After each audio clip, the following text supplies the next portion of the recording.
Hi everyone, welcome to Dragon Image. Today I'm here to introduce you to the Visico5 TTL flash heads. If you're familiar with Visico have been doing flash heads for quite a while, and now we have these new ones that have just come in. These ones have the TTL functionality, which means that with this trigger, which is either for Canon or Nikon, I can actually control the output of the flashes directly from the remote, and that's automatic with the camera itself. One of the other great things, which is more important I think in regards to the flash heads, is the fact that they also do high-speed sync. So unlike normal traditional kind of flash heads, which their sync speed is limited to the camera's sync speed, so in this case with the 6D, I'd be limited like to 125th of a second.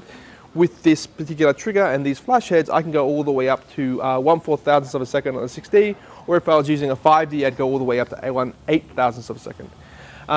With these heads, you've got basic controls on the back if you want to use them manually, but this is the battery just there. So you can see very nice, small kind of battery size. Comes with chargers and all that kind of stuff, and that just slides right on, giving me a nice, clean form factor. At the bottom, we've got a handle, just in case you want your assistant to hold it in a specific location, also with the speaker connection, and the umbrella hole just there.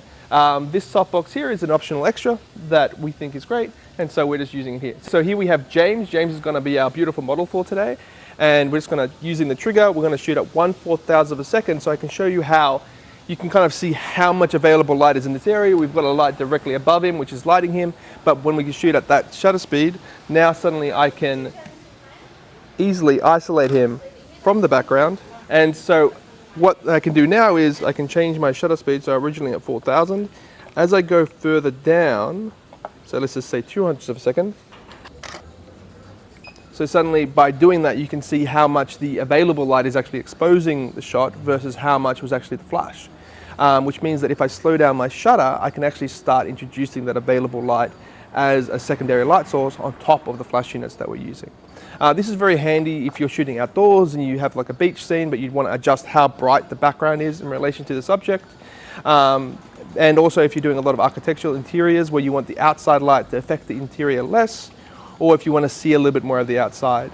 And that's kind of how you would kind of balance the two environments. If I want to do high-speed stuff where I've got people jumping up and down and so forth, that means that now I can shoot at 1/4,000th of a second, or on a 5D or D810, for instance, Nikon, I could shoot all the way up to 1/8,000th of a second. So if you've got little kids running around and stuff like that and you want to capture that moment, that's the best way to do it. And so that gives me a lot of flexibility in post as well. The remote control allows me to control the output of the lights in manual mode without having to physically touch the lights. Or if I've got it in ETTL mode, it will communicate the camera's settings to the lights and vice versa, allowing me to have automatic function, which means the exposure will be created by the remote and the lights themselves, and me not having to set them manually.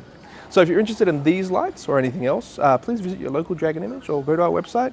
You can also follow us on Facebook and Twitter and view more videos on YouTube and Vimeo. Thanks.